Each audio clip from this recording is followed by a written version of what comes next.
həyətin hasarını söküb dağıdıb. Gecə vaxtı evdə oturmuşduq. Bir də görürük ki, ekskavatorla zaborumuzu uçurdular. Qazıblar uçub da, uçub, o da uçubdu. Kimsə gəlib girib bura, gör nə günə qoyur buraları.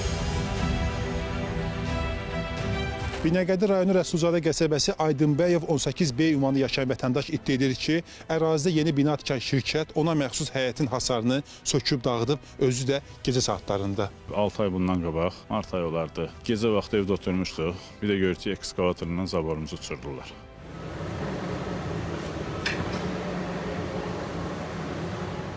Gecədən çıxdıq, işi dayandırdıq. Sonra məhkəməyə müraciət elədik. Məhkəmə qərar çıxartdı ki, yəni bizim zabora heç bir müdaxilə eləyə bilməzlər. Deməli, 2021-ci ildən Xəmsə Palas 2021 MTK tərəfindən 2 dənə bina tikilməyə başlayıb. Qazılan yerdə nə vardı? Evlər vardı. Bəli, orada evlər vardı. 3-4 dənə sakinin ev var idi. Onların evini alıbdılar. İndi hal-hazırda burada tikinti işinə başlayıblar. Sizin evdə varmı planda yoxsa? Bizim ev planda yoxdur. Yəni biz yaşayırıq hal-hazırda. Aranızda bir söhbət var yoxsa? Elə bir yoxdur söhbət. Söküntü zamanında bu qazılarkən sizin hasar söküldü, hə? Dağıtdılar. Çünki əlimizdə video görüntülər var ki, ekskavator dağıdır.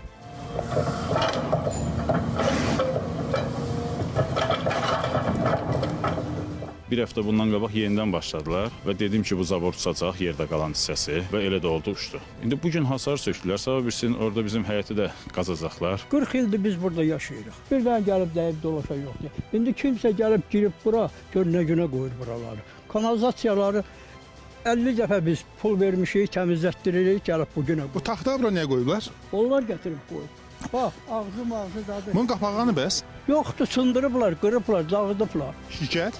Şirkət. Tikintinin ətrafında hasar, çəpər yoxdur, açıqdır da. Bunun uşağı var, körpəsi var, qocası var, nə bilim nəyi var. Belə tikinti olar. Qonşu deyir ki, mənim o çəpərim, hasarım sökülüb. Sökülmə deyəndə görürsünüz qazıblar uçub da, uçub, o da uçubdu. Bərpa olunacaq. Deyirsiniz ki, o bilməkdən olub, yoxsa necə?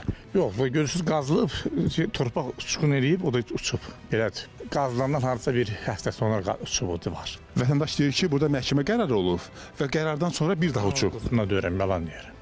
Bəs kim bilir onu daha yaxşı? Ola bütün ofisdə bilirlər, ancaq mən bilmirəm. Məsələ ilə bağlı sözü gedən tikinti şirkətinə gəldik, amma burada bizim qarşımıza çıxacaq və açıqlama verəcək bir şəxsin olmadığını dedilər. Binəqədi rayon icra hakimiyyətindən bildirildi ki, aidiyyəti qurumlarla birlikdə əraziyə baxış keçirilib və fakt öz təsdiqini tapıb. Zərər çəkən vətəndaşın iştirakı ilə şirkətin məhsul əməkdaşlarına xəbərdarlıq edilib.